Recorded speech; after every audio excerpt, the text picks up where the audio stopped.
এখন ফেসবুকে যে ইঁদুরের মতো খালি দৌড়াদৌড়ি করে। 2K ভিউয়ার্স আছে, কিরকম জানেন, যে আপনাকে নিয়ে অমুক লাইভে এই কথা বলছে, তমুক আপনাকে নিয়ে মাত্র লাইভে ওই কথা বলছে, আসলে কিন্তু বলে নাই, আসলে কিন্তু অন্য একটা কথা বলা হয়েছে, বা আসলে কিন্তু অন্য একটা মানুষকে নিয়ে কথাটা বলা হয়েছে।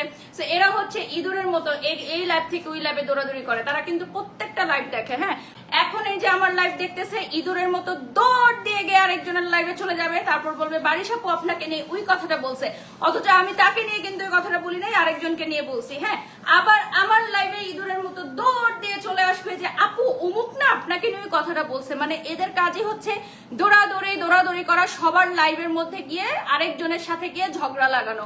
অমুকের জামাই আপনাকে নিয়ে তমুক কথা বলছে, তমুকের এই আপনাকে নিয়ে কথা বলছে। মানে যারা হচ্ছে অরিজিনাল বায়ার, আমাদের লাইভ দেখে যারা হচ্ছে পারচেস করে, তারা কিন্তু কোনো কথা বলে না।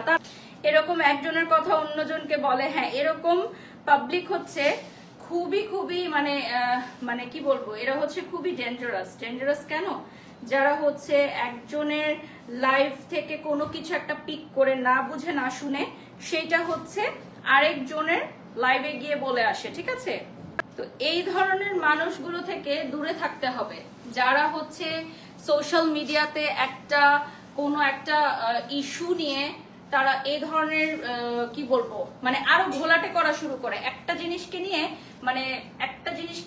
একটা পাইলেই হলো, একটা এন্টারটেইনমেন্ট একটা পাইলেই হলো, যেটাকে নিয়ে শুরু করব এখন। ঠিক আছে, তো আসলে আমাদের ফেসবুকে সব ইঁদুর দিয়ে ভরে গেছে, ইঁদুর মুখী হয়ে গেছেন আপনারা সবাই। এই যে লাইভে এসে কমেন্ট করেন, কি লাভ আপনাদের বলেন তো? আমাকে যে আপনারা এসে গালাগালি করেন, এতে আপনাদের কি লাভ?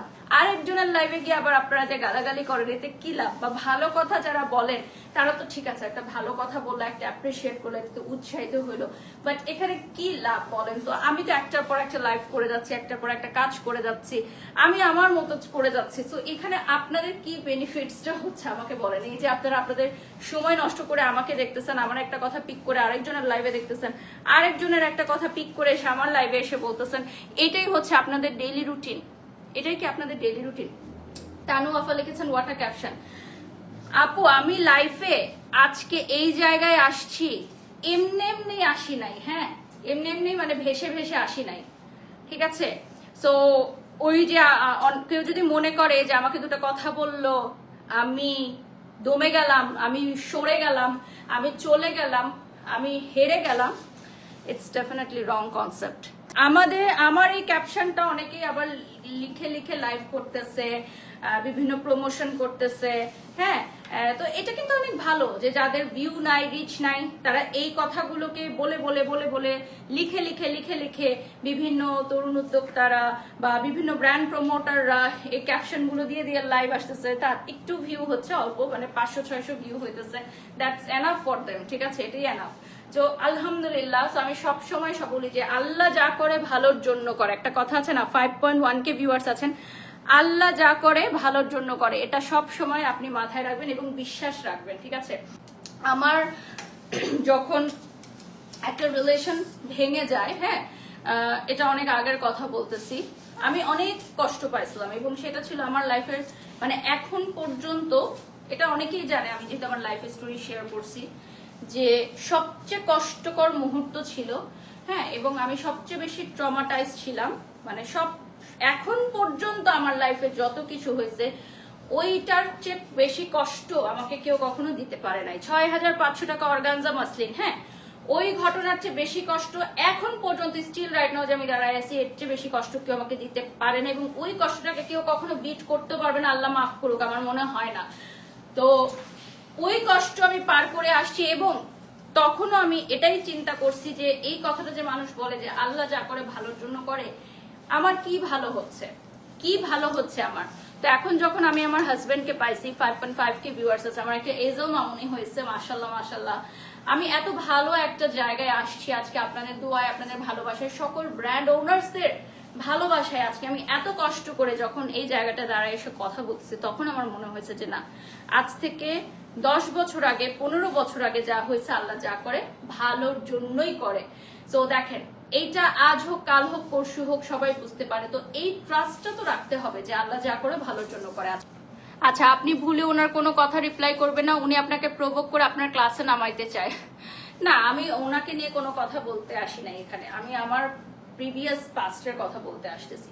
আমি মনে হয় এর আগেও একটা লাইভে বলেছিলাম যে আমি এমন একটা মেয়ে যে আমি লাইব্রেরিতে চাকরি করে আসছি, আমি বাড়ির শখ, আমি এমন একটা মেয়ে। তো এটা আমি লাইভে আজকে 5700 মানুষ আমাকে দেখছে, আমি এটা ওপেনলি বলতে পারি যে আমি লাইব্রেরিতে কাজ করে আসছি এবং সেখানে আমি হচ্ছে মানে ছোট ছোট বাচ্চাদের বই খাতা গোছাতাম। ওটা ছিল দেশের বাইরে, মানে বাংলাদেশে আমি কাজ করি নাই। বাংলাদেশে কাজ করলে এখন তো সেটা সবাই আজকে পোস্ট করতে ভাইরাল হয়ে যেত। তো এটা আমি বাংলাদেশের বাইরে ওই কাজটা করছি, যে একটা লাইব্রেরিতে আমি কাজ করলাম যেখানে বাচ্চাদের ছোট ছোট বাচ্চাদের বই খাতাগুলো গুছায়, রং পেন্সিল গুলো গুছায়, খেলনাগুলো গুছায় রাখতে হতো। তো বাইরে দেশের বাচ্চারা আসলে এত লক্ষ্মী মাশাল্লাহ যে আমার কিছুই করতে হতো না, মানে ওরাই সবকিছু গুছায় রাখতো, মানে ওরা প্রত্যেকটা জিনিস গুছায় রাখতো। যে কাজটা ওরা আমাকে কোনো কাজই করতে দিত না, ওরাই হচ্ছে করে রাখতো সবকিছু। সো হোয়াট, আমি কি প্রফেশনটাকে ছোট করে দেখবো? ডেফিনেটলি না। আমি সব প্রফেশনকে সাধুবাদ জানাই, আমি প্রত্যেকটা জিনিসকে স্যালুট জানাই।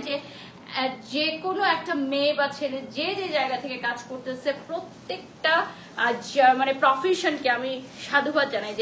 যে যতটুকু যোগ্যতা আছে, যার যতটুকু ক্ষমতা আছে, সে সেখানে এসে কাজ করতেছে, কামাই করতেছে, ফ্যামিলির জন্য কাজ করতেছে, ঠিক আছে? কাউকে বাজে কথা বলা ঠিক না। আমাকে কোনোদিন দেখছেন কাউকে নিয়ে বাজে কথা বলতে বা কখনো অকথ্য ভাষায় কথা বলতে? আমাকে নিয়ে মানুষ অনেক গালাগালি করে, অনেক আজে বাজে কথা বলে। আমার ছোট বাচ্চাকে নিয়ে আজকে দুইটা মানুষ এমন কিছু কথা বলছে, আমি হয়তো বলবো কখনো না কখনো, আমি লাইভে বলবো। 6K ভিউয়ার্স আছে।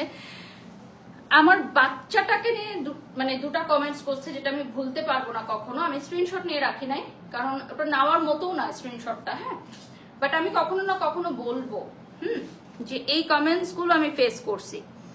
যে আল্লাহ সৃষ্টিকে বাজে নাম ধরে ডাকে অনেক বড় পাপ, যদিও আমি আপনাদের কাউকে সাপোর্ট করি না, sorry to say. Yes, definitely আমাকে একজন বললেন এই কথাটা যে আল্লাহ সৃষ্টিকে যে অন্য নামে ডাকে সেই পাপটা হচ্ছে ভয়ানক, ভয়ঙ্কর একটা পাপ। হোক সে অনেক বড় একটা শয়তান, হোক সে অনেক বড় খারাপ একটা মানুষ, হোক সে আপনার শত্রু, বাট আপনি কি বলছেন সেটার ভাগিদার আপনি হবেন শুধু, সে কিন্তু হবে না। হ্যাঁ, লাইক আপনি যদি একটা শয়তানকে, একটা খারাপ মানুষকেও যদি আপনি গালি দেন, সেক্ষেত্রে গালের মানে ভাগিদার আপনি হবেন, অন্য কেউ হবে না। সো এই জিনিসগুলো ভেরি ডেঞ্জারাস, আমাদের খুবই খুবই ডেঞ্জারাস। এটা চিন্তা যখন আপনি করবেন তখন আপনি বুঝতে পারবেন। কারো সৌন্দর্য নিয়ে কথা বলা উচিত না, কারণ উনি নিজেও পারফেক্ট না। তার নিজের মুখই তো দেখতে বিশ্রী, তাহলে অন্যর ফেস নিয়ে কেন কথা বলে? না, কেউ কাউকে এ ধরনের কথা বলবেন না। কে দেখতে বিশ্রী, কে দেখতে সুন্দর, এগুলো কোনো কথা হতে পারে না আপু। হ্যাঁ, প্রত্যেকটা মানুষ ডিফারেন্ট, এভাবেই আমরা জন্ম নিয়েছি, ঠিক আছে? তো জীবন 2 দিনের না, জীবন 2 দিনের না, ঠিক আছে?